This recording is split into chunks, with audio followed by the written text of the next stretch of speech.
ಇದು ವರ್ಕ್ ಅನ್ನೋದು 8ನೇ ವಿಡಿಯೋ ಇದು. ಇದರಲ್ಲಿ ರೇಖಾ ಮತ್ತು ಸೊನಾಲಿ ಇಬ್ಬರು ಸೇರಿಬಿಟ್ಟು 2800 ರೂಪಾಯಿ ದುಡ್ಡು ಮಾಡಿರ್ತಾರೆ. ಎಷ್ಟು 20 ದಿನದಲ್ಲಿ. ಇವಾಗ ರೇಖಾ ಅನ್ನೋವಳು 3ರಷ್ಟು ಕೆಲಸ ಮಾಡ್ತಾ ಇರ್ತಾಳೆ ಸೊನಾಲಿ ಅನ್ನೋವಳಿಗಿಂತ. ಸೊನಾಲಿ ಅನ್ನೋವಳು ಎಷ್ಟು ಮಾಡ್ತಾಳೆ ಹೋದ್ರು 3ರಷ್ಟು ಕೆಲಸ ಮಾಡ್ತಿರ್ತಾಳೆ. ಇವಾಗ ಸೊನಾಲಿದು ದಿನಕ್ಕೆ ಎಷ್ಟು ದುಡ್ಡು ಮಾಡ್ತಾಳೆ ಅವಳು ಅಂತ ಕಂಡುಹಿಡಿಬೇಕು. ಡೈಲಿ ವೇಜ್ ಒಂದು ದಿನಕ್ಕೆ ಎಷ್ಟು ಕೊಡ್ತಾರೆ ಅನ್ನೋದು ಅವಳಿಗೆ, ಸೊನಾಲಿಗೆ. ಇವಾಗ ಯಾವ ಥರ ಕಂಡುಹಿಡಿಯೋದು? ರೇಖಾ ಮತ್ತು ಸೊನಾಲಿದು, ರೇಖಾ ಅನ್ನೋವಳು 3ರಷ್ಟು ಕೆಲಸ ಮಾಡ್ತಾಳೆ. ಹಂಗಾಗಿ 3:1 ರೇಷ್ಯೋದಲ್ಲಿ ಡಿವೈಡ್ ಆಯ್ತದೆ 20,000 ದುಡ್ಡು. ಅಲ್ಲಿಗೆ 4 ಆಯ್ತದೆ ರೇಷ್ಯೋಗಳಲ್ಲಿರೋ ಯೂನಿಟ್ಗಳು ಕೂಡಿದ್ರೆ.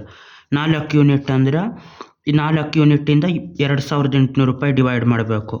2800 ರೂಪಾಯಿ ಡಿವೈಡ್ ಮಾಡಿದ್ರೆ 4 ಯೂನಿಟ್ಟಿಂದ 4 1 4 7 28 ಸೊನ್ನೆಗಳು ಮಿಕ್ತು 700 ರೂಪಾಯಿ ಆಯ್ತದೆ ಒಂದೊಂದು ಯೂನಿಟ್ಗೆ.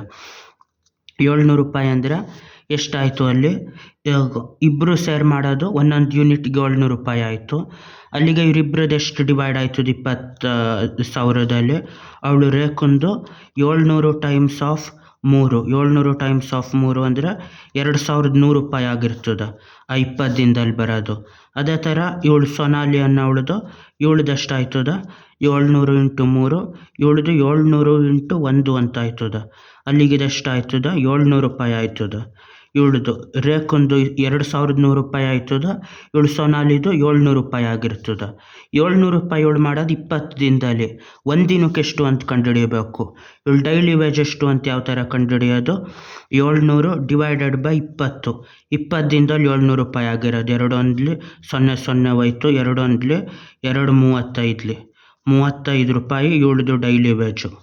ಇದು ಹೆಂಗಿಷ್ಟು ಕಡಿಮೆ ನಂಬರ್ ಅಂದರೆ ಎಲ್ಲೋ ಹಳೆ ಲೆಕ್ಕ ಇದು. ಬಾಯ್.